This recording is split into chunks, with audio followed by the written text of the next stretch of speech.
आज के इस वीडियो में मैं आपको बताऊंगा परिमेय संख्या और अपरिमेय संख्या। बहुत सारे स्टूडेंट ने मुझे पूछा कि सर परिमेय संख्या कैसे पहचाने और अपरिमेय संख्या कैसे पहचाने। बहुत ज़्यादा कन्फ्यूजन होता है इसमें परिमेय संख्या को पहचानने में और अपरिमेय संख्या को पहचानने में। ठीक है, तो आज जो मैं आपको बताऊंगा, आज के बाद आपको कभी भी दिक्कत नहीं होगा। पूरे लाइफ टाइम में गारंटी देता हूं परिमेय संख्या और अपरिमेय संख्या को पहचानने में। तो आज की इस वीडियो में बने रहिएगा, मैं आपको पूरा डिटेल से समझाऊंगा कि आखिर परिमेय संख्या और अपरिमेय संख्या को कैसे पहचाने। ठीक है, तो चलिए हम लोग फटाफट के अंदाज में इस वीडियो को स्टार्ट करते हैं। लेकिन वीडियो स्टार्ट करने से पहले मैं आपको बता दूं, मेरा नाम है कुंदन गोस्वामी और स्वागत है आपका मेरे इस चैनल पर। तो चलिए हम लोग देखते हैं।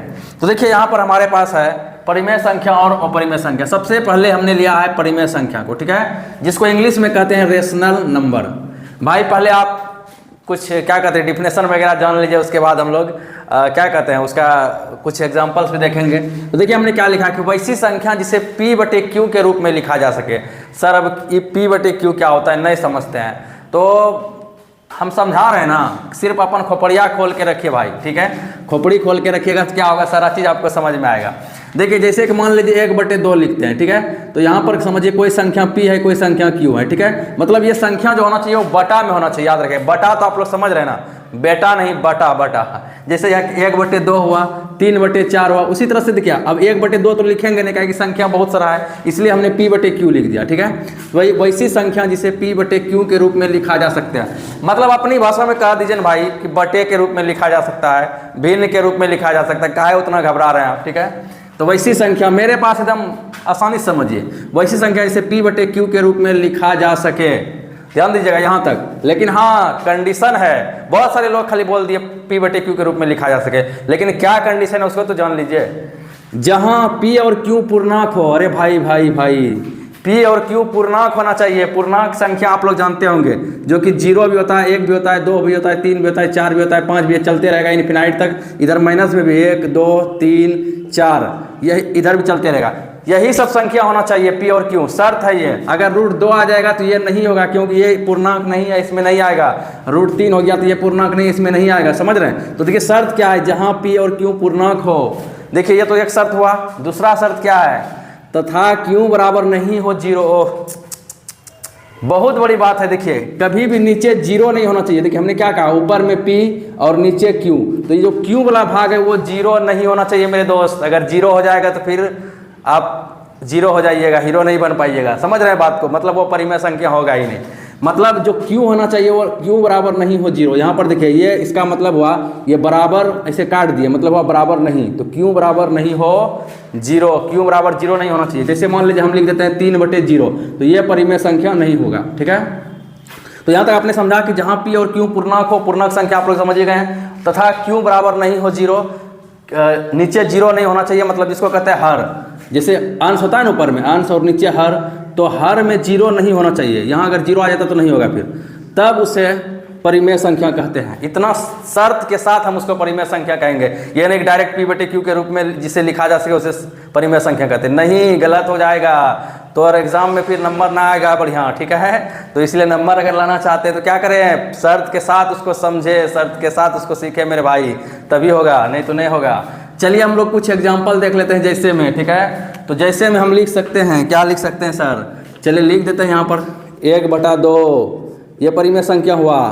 मेरा मन करेगा 3/4 लिख देंगे, 5/6 लिख देंगे। देखिए लेकिन सर 0 लिख सकते हैं, बिल्कुल 0 के नीचे भी 1 छुपा हुआ है, तो 0 भी हो सकता है। लेकिन अगर हम कहें 1/0 या 2/0, ना, बिल्कुल ना भाई, बिल्कुल ना, ये नहीं होगा। ध्यान दीजिएगा, 0 नीचे नहीं देना है किसी भी कंडीशन में, नहीं तो वो परिमेय संख्या नहीं होगा। हमने लिख दिया है Q बराबर नहीं हो 0, तो ये इनफिनाइट हो जाता है। ठीक है, तो ऊपर 0 हो सकता है, चलेगा, 0/2 ये चलेगा, लेकिन नीचे 0 नहीं हो सकता है। याद रखिएगा, 0 नीचे किसी भी कंडीशन में नहीं होगा। और भी मन करे लिख दीजिए 7/8, 1/2, जितना लिख सकते हैं। लेकिन एक चीज़ ध्यान रखिएगा, कहिएगा सर हम √2 लिख सकते हैं 1 क्या, ना भाई ना, क्योंकि यहाँ पर शर्त है P और Q पूर्णांक हो। क्या हो, P और Q पूर्णांक हो। समझ रहे कहने बात को, समझ जाइए, नहीं तो दिक्कत हो जाएगा आगे। ठीक है, तो इस तरह से आप लिख सकते हैं यहाँ पर। चलिए हम बहुत सारा लिख सकते हैं, इत्यादि कर देते हैं। ठीक है, तो ये था परिमेय संख्या। शर्त के साथ हमने समझ लिया कि परिमेय संख्या क्या होला भाई। ठीक है, अब चलिए फटाफट चलते हैं अपरिमेय संख्या की ओर। देर किस बात की है, चलिए मेरे साथ आइए चलते हैं। देखते हैं अपरिमेय संख्या में क्या है। देखिए क्या है अपरिमेय संख्या, जिसको इंग्लिश में कहते हैं इरेशनल नंबर। जो भी इंग्लिश वाले मीडियम वाले बच्चे हैं वो समझ जाइए, इरेशनल नंबर को हम लोग कहते हैं हिंदी में अपरिमेय संख्या। अपरिमेय संख्या, कुछ लोग कहते हैं अपरिमेय कह सकते हैं, लेकिन करेक्ट प्रोनाउंसिएशन इज अपरिमेय संख्या। ओके, तो देखिए वैसी संख्या जिसे P/Q के रूप में नहीं लिखा जा सके, अरे भाई P/Q के रूप में नहीं लिखा जा सके, उसी को हम लोग क्या कहते हैं अपरिमेय संख्या, उसे अपरिमेय संख्या कहते हैं। सर आप किसको P/Q के रूप में नहीं लिख पाइएगा, तो अभी जस्ट हम बता रहे हैं आपको, टेंशन नहीं लीजिए, ठीक है। तो यहाँ पर देखिए हम जैसे में लिखते हैं, कहिएगा क्या, देखिए जैसे अगर हम लिख दें √2, ठीक है, तो √2 का जब आप मान निकालिएगा, ठीक है, तो ऐसा निकलेगा 1.414, इस तरह ये चलते रहेगा, समझ रहे हैं। तो कहने का मतलब ये है कि ये जो है ऐसा ऐसा अंक, अलग अलग अंक चलते रहेगा और ये सीमित नहीं होगा, असीमित चलेगा, समझ रहे हैं। तो हम इसको P/Q के रूप में नहीं लिख पाएंगे, क्योंकि पता ही नहीं चलेगा कितना जीरो नीचे देना है, तो ये नहीं होगा, ठीक है। तो √2 हमारा अपरिमेय संख्या है, ठीक है।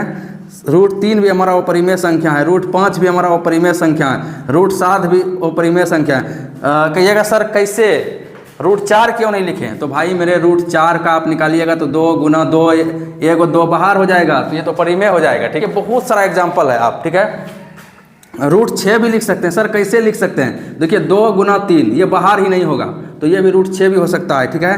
और भी लेते हैं हम लोग, ठीक है, √7 भी, 7 तो लिखिए दिया है, √8 हो सकता है सर, बिल्कुल हो सकता है। देखिए 2 दूनी 4 दूनी 8, एगो 2 बाहर आएगा, लेकिन एगो 2 अंदर में ही रह जाएगा, तो यहाँ पर भी क्या हो जाएगा √8 भी हो सकता है, ध्यान दीजिएगा, ठीक है। तो √10 भी हो सकता है, ठीक है, और √11 भी हो सकता है, ध्यान दीजिएगा, ठीक है, और √12 भी हो सकता है, ठीक है, √13 भी हो सकता है। इस तरह से इस सबका मान जो निकालिएगा, साथ में पाई को भी रखा जाता है अपरिमेय संख्या के रूप में, ठीक है। अब देखिए एक चीज़ और है, बहुत सारे बच्चे को ये दिक्कत होता है कि सर आखिर हम कैसे जानेंगे, इधर तो देखिए छोटा छोटा नंबर में हम आपको बता दिए, लेकिन आगे मान लीजिए आप कैसे पहचानिएगा, तो एक और हम आपको ट्रिक दे रहे हैं कि अपरिमेय संख्या को।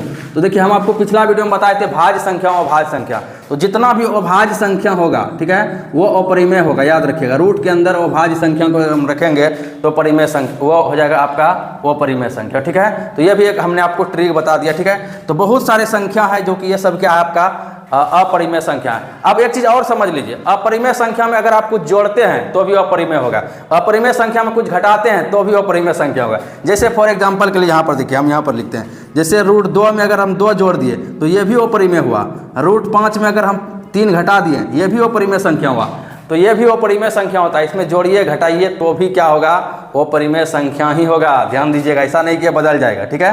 तो इस तरह से ये चलेगा, ये पाई भी आपका अपरिमेय संख्या है, ठीक है। और एक चीज़ और, अगर आपसे पूछे कि सर 2 क्या है, तो 2 परिमेय संख्या, क्योंकि इसके नीचे 1 छुपा हुआ, तो ये परिमेय संख्या हो जाए, क्योंकि इसके नीचे हम 1 लिख सकते हैं, सब संख्या के नीचे 1 छुपल रहता है। लेकिन अगर कहेंगे सर √2 के नीचे भी तो 1 है, लेकिन भाई हमने क्या कहा यहाँ की P और Q पूर्णांक होना चाहिए, लेकिन P पूर्णांक नहीं है। देख लीजिए पूर्णांक संख्या आप लोग जान ही रहे, 1 2 3 0 माइनस ही सब होता है माइनस में, लेकिन रूट वाला नहीं आता है, ठीक है। तो इसीलिए ये क्या होगा, ये परिमेय नहीं होगा, ये अपरिमेय होगा, ये परिमेय होगा, ठीक है। तो आई थिंक आपने पूरा क्लियर कर लिया है परिमेय संख्या क्या होता है और अपरिमेय संख्या क्या होता है, ठीक है। बिल्कुल ही अच्छे तरीके से, अगर आपको मान लीजिए कोई डाउट रहा तो वीडियो को रिवर्स करके पूरा देख लीजिए, ठीक है। और इस वीडियो को अधिक से अधिक अपने दोस्तों के साथ शेयर जरूर कीजिएगा, ताकि और लोगों को इस तरह का नॉलेजेबल वीडियो मिल सके। तो मिलते हैं दूसरे वीडियो में, तब तक अपना ख्याल रखिएगा। जय हिंद, जय भारत।